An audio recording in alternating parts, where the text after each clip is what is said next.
Bow down before my psycho power. So right now the Tekken 8 player base is kind of in panic mode, and not because of any balancing decisions, not because of any buffs or nerfs, but more so because of the possibility of loot box being added to the game. If you see in my past video, when the server was down, I was not able to look into the game myself and confirm whether or not this is here. But when we look at the game files, you can see that there's no mention of loot boxes. You can see Lydia, you can see the new outfits that they're promoting, you can see they added some free stuff, you can see the usual Tekken shop stuff. There's no mention of loot boxes just yet, but this does not mean that loot boxes aren't coming. I want to give a huge shout out to Tekken Warehouse to start the video. If you guys don't know who this person is doing amazing work. A lot of the stuff that I'm going to show you in this video will come directly from what this person posts to Twitter. So if you're on Twitter, go follow them, go follow me, subscribe to my channel, and let's talk about this, right? So shout out to Tekken Warehouse. As Tekken Warehouse was given a little breakdown of everything this update had to offer, they noticed this weird image here. It says, I don't know what these are, but they were in the item folder.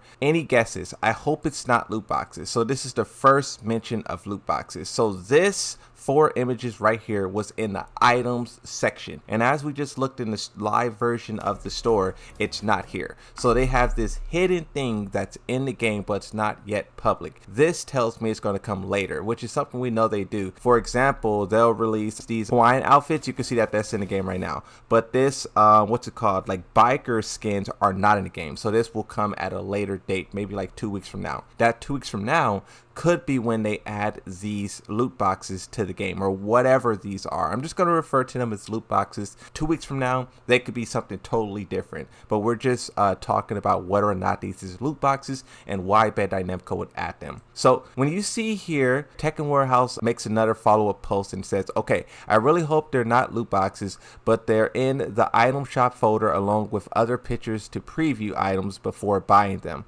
There's no large version of the picture, so they might not get implemented yet. Here's the set of 1 gold one, a black one, 2 gold ones, 2 black ones, 3 black ones, and then 3 gold ones. And the reason why we're making a connection to loot boxes is because, I mean, look at it. It looks like a box. The yellow could be like a premium one, like, oh, you unlock the legendary, and then the black one could just be like a common open, right? So it's very similar to loot boxes. Now, the reason why players don't like I don't think I have to explain why loot boxes suck, right? If you played video games during the 2014, 15, 16, 17 era, you know how horrible loot boxes was and how predatory it is. So many different governments from around the world were starting to get involved, and that's what made the gaming companies pull back, because you were going to have new laws and new restrictions be placed if the gaming companies didn't manage it themselves. So loot boxes kind of went away. There's still some places that still do loot boxes. Like I have a news article, I have a web page open here where you could just see, like, so I just typed up loot boxes,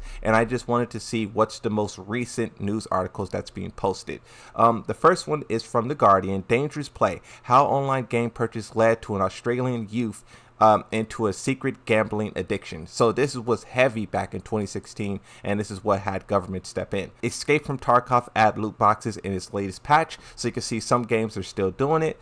And there was another news article down here at the bottom, Counter-Strike, which has loot boxes, and it's a very popular thing in that game. They bring in nearly $1 billion from loot boxes. So this is why other companies, even though it's a hot topic, they still want to get into it. Now, when we talk about how much money Tekken has made, we know for a fact they sold 2 million copies. Now, you can transfer that 2 million copies into $80 per copy, and you could basically figure out their bare minimum of money they made. But then you talk about Eddie on release being the most popular character in the game. How much money did they make from that? Same thing with Lydia. When she released day 1, most popular character in the game. So they're making a lot of money from the characters and just the raw game sales alone. But then when you factor in how much skins they have been selling to players, they are racket in a lot of money. You have this one here. This was the first one that they added with these 4 characters. Then you have this one here with Halrong, Nina, King. You have this one here, which I believe is basically free t-shirts, so we'll give them a pass there. You have this one where they resold the Lily Tekken 5 outfit. You have these ninja outfits, and then this is when things started to get a little bit slimy, right? You have the reselling of old iconic outfits that used to be free in past games, and you have them selling, you can say, enhanced versions of old outfits that used to be free in past game. In my opinion, I'll rather take the old versions that's free instead of these new enhanced versions, right? You talk about Nina's hair being reused in this outfit as well. You have this one of the skins for the avatars. This one's also skins of the avatars. You have this one, which is the Battle Pass 2, I believe. You have this one of Lars and Alyssa. I believe this just released like a week ago. More outfits for the skin. I'm just showing you guys this so you understand how much stuff the developers have been selling us and how much money they have been making off of all of this.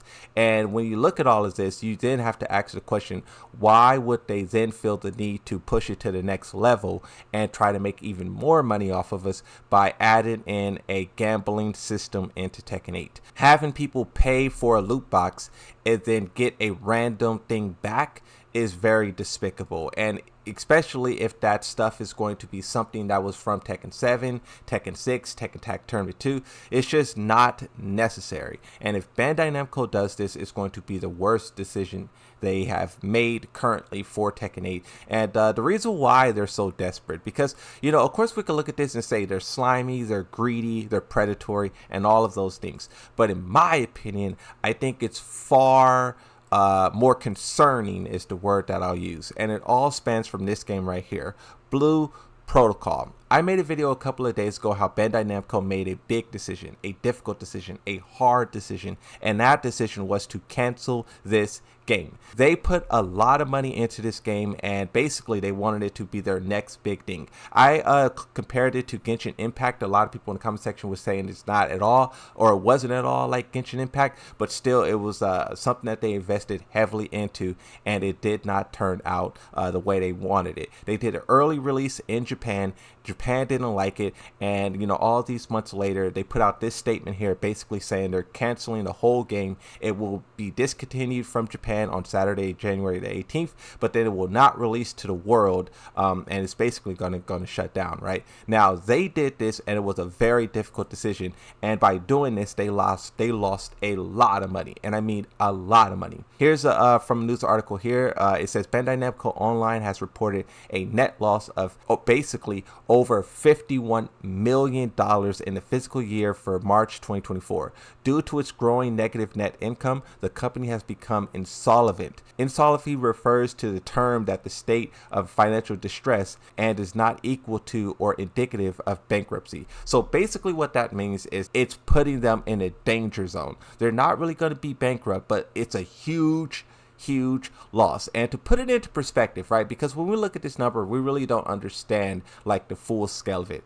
I have a graph here that was released by Bandai Namco to give you a, you know, to put it in perspective how much money they lost.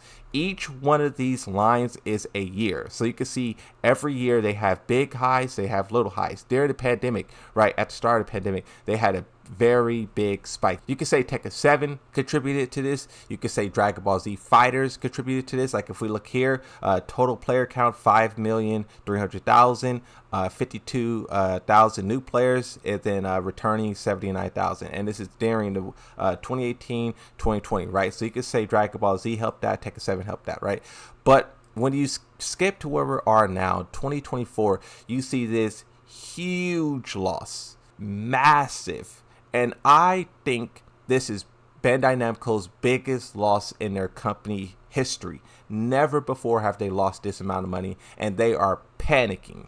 And what they're basically trying to do to make up this money is they're trying to look at their other games that's either successful or it's just like groove and doing its thing, and they're like, we need to make up our loss in those games. And this is why Tekken originally, I believe, put in a shop, put in skins, and is doing everything that they're doing, because basically the higher ups at Bandai Namco is telling them to do it.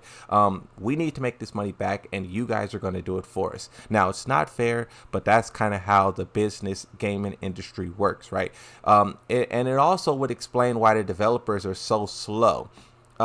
They are basically refusing to balance the game, even though the community is desperately begging for it, and they're only adding in monetization schemes and practices, and that's kind of why. And it's obvious that Bandai Namco is putting pressure on them to do that, right? As an example of companies getting desperate after a loss and then looking to other aspects to make money, I have this example here from Conquered. Conquered is a game I kind of been talking a lot about if you've been watching live streams. If you're on Twitter, you've definitely been hearing about this game a lot. But Sony invested money into this game. As you can see here, it says Conquered failure is projected to lose Sony nearly $200 million. That's 4 times greater than what Bandai Namco lost. That's a big loss. Now, how is Sony going to make up that loss? They're going to make up that loss by increasing the prices of PS5 in Japan. That is what these gaming companies do. If they take a loss in one place, they're going to make it up in a place that's totally unrelated. And I think that's what we're seeing right now with Tekken 8. Bandai Namco took a huge loss, and now they're coming over here and they're telling the Tekken devs to do this, to do that, and as a result, it's delaying our balancing, it's slowing down what the developers are able to do with the game, and it's overall just frustrating experience, right? I think we all want to support Bandai Namco, and we want the company to succeed, and we want the game to succeed.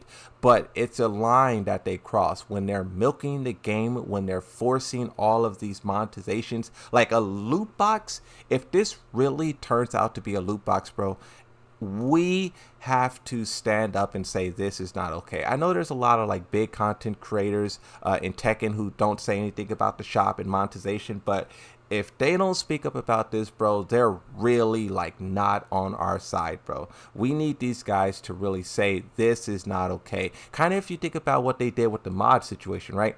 Bandai Namco was trying to shut down mods, and for a moment, it was only me, like IMOP and Frame Whisper speaking up. But then when they tried to take down the whole website, everyone spoke up, and Bandai Namco was like, okay, we'll leave you guys alone. If this turns out to be loot boxes, we need something like that again to tell them, like, this is not okay. We cannot allow them to put loot boxes in this game and just think it's cool. We'll find out very soon what this mysterious little icon is. If it's loot boxes, it's going to be, chaos. If it's not loot boxes, then I'm actually interested to see what other thing it could be. But it's probably going to be loot boxes.